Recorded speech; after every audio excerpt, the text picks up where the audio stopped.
Okay, now let's continue with the professional relationships where they can take place between the employer and employee, between the client and professional, between the other stakeholders and professional, between the professionals, okay, between each other, and what happens about the conflicting responsibilities. This is the very important part of the relationships. We will take a look at all of them one by one. Okay, when we look at employer-employee relationships, the relationship starts after hiring. And some of the functions or some of the items are written on the contracts about the relationship, like the tasks, the salary, hours of work or something. These are all written and you sign it. And some of them are not mentioned in the contracts, but you're assumed to do them, or they are not anticipated. Okay, like the ones that assumed are not doing something illegal, working overtime when required, no public speaking about the company, especially in negative aspect, and not refusing assignments as well, even when employee thinks that what she does is immoral. Okay, these are assumed by the employer. Kant's categorical imperative holds here. Employee provides labor and employer provides compensation for this labor.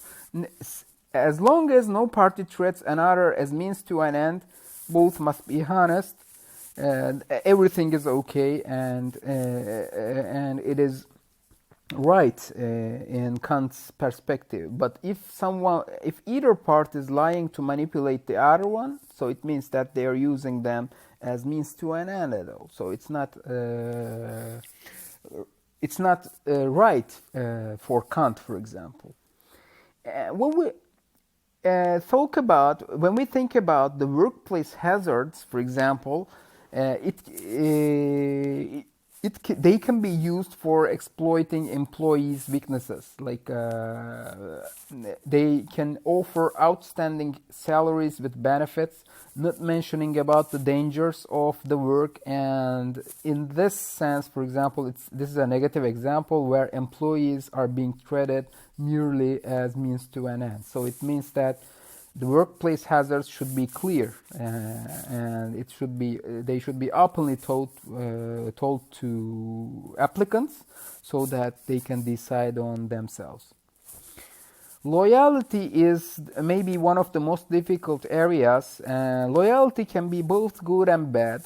Okay, it has two sides of the coin. It is something bad if I choose my friend for an application, for example. But it is good for being loyal to company because it increases the level of relationship up to, like, okay, we're a family in this institution or something.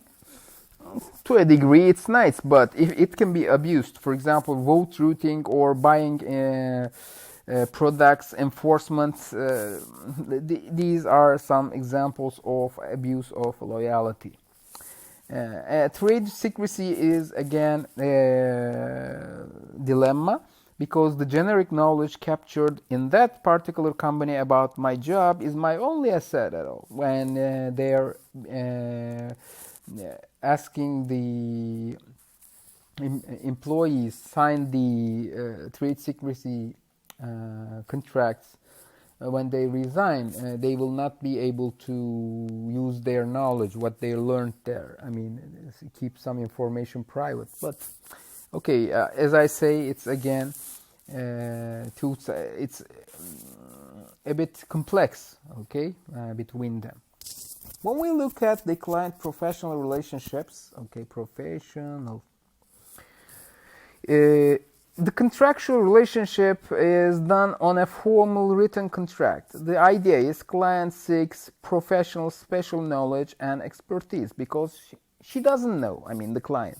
And the client has no knowledge and must depend on the professional. And that's why they make an agreement. It is like the trust relationship. You can give the relationship between the doctor and patient, okay? So you see, this one is the client here, and this one is the professional here in doctor-patient, and lawyer-client, for example, architect-client, and also teacher student. In fact, you're the clients and we're supposed to be the professionals here, right? Okay, this type of relationship is must be built on trust, definitely. Here we have three different models for client-professional relationships. The first one is the agency model. The professional simply does what client requests. He doesn't think about it. Okay, it's called also the stockbroker model. Okay, buy me these shares and sell them. Okay, 1 week later if they're up to limit. Okay, the stockbroker is the one who has accessed the system and simply does what clients request. She doesn't suggest anything. That's the idea with the agency model. And what about the paternalistic model here? This is the other extreme hand where all decision making is dependent on the professional. Okay, it is more likely the case for doctor-patient relationship, the paternalistic model here, the second one. Okay, when we go to a doctor, okay, she mumbles and listens to you. Okay, but get these drugs and get these medications and go away. I mean, usually all the control about the problem or about the contract is dependent on the doctor here. Or suppose that you're having a surgery or something. Okay, it's a completely paternalistic model where you have, almost no comment on anything. And the last one, but the best one, is the fiduciary model. I hope I pronunciate it correctly, where both parties have roles here. Of course, now there is a need for trust here. So it's like there is a balance between the client and professional. Both sides listen to each other and make suggestions. It's the healthiest one between the relationship of client and professional. You can do doctor-computer professional analogy on all levels if you like if you want to understand. In agency model, okay, you go to, for example, a practitioner and say that, okay, please give me these medications because they are helping me or I'm already on those pills, whatever. She doesn't do anything and just she doesn't even check you or something and writes your medications right away. It is called agency model. Paternalistic model, we discussed this. In the fiduciary model, just imagine that the doctor and the patient speaking with each other on all levels. Okay, I tried this medication and this happened. Okay, this is the best one. And you can have this analogy on all levels to make things more clear. And what about the other one, the relationship with the other stakeholders and the professionals? Why? Because the activities done by the professionals may affect others who are neither employers nor their clients. Okay, let's think about the Y2K crisis, right? I mean, it was affecting all the world at that time. And law cannot possibly anticipate all effects of professionals' work. That's impossible. And it is ultimately hard to accurately predict what will happen, what will those systems result, what will be the results of those systems, because the systems you design are used as components of larger systems or don't know. When you design something, you have no idea about how it will be used, for example, 20 years later. Okay, naively you design something, but maybe they use it as a, let's say, very dangerous weapon after 30 years or something. Who knows? I mean, because it's ultimately hard to accurately predict the future.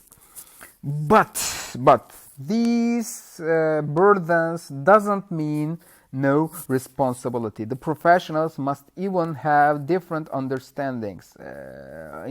It's not direct contact like the lawyers or doctors with the other stakeholders, but they're affecting the world indirectly here. So we cannot talk about no responsibility here, but we're affecting the other stakeholders indirectly. That's the idea. That's what we should keep in mind. And when we take a look at the professional relationships here, what can be given example for this, like protecting sued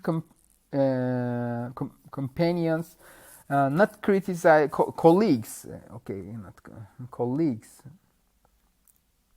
So protecting sued colleagues, not criticizing each other publicly, like helping each other for getting jobs, but both sides of loyalty again. Liyakat in Turkish. We should be careful about this. But of course, we need to help our profession, lend a hand to our computing colleagues.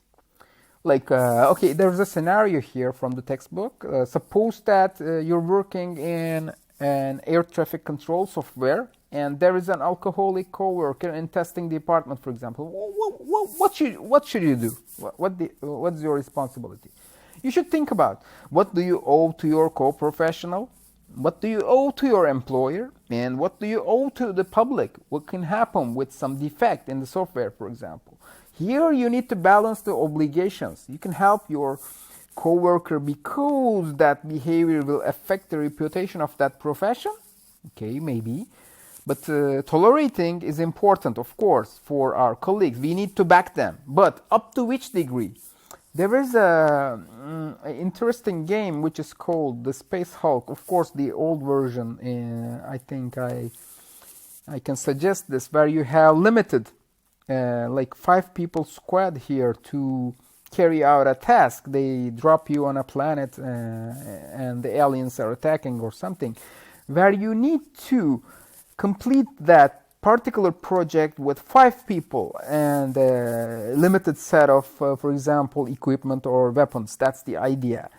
And when someone fails his task, like he's assigned to protect a corridor or something, if he fails, everyone fails. That's the idea. I mean, if you have a team with 5, for example, and everyone has a different task here, assigned different task, and if this one fails, everyone fails. That's the idea.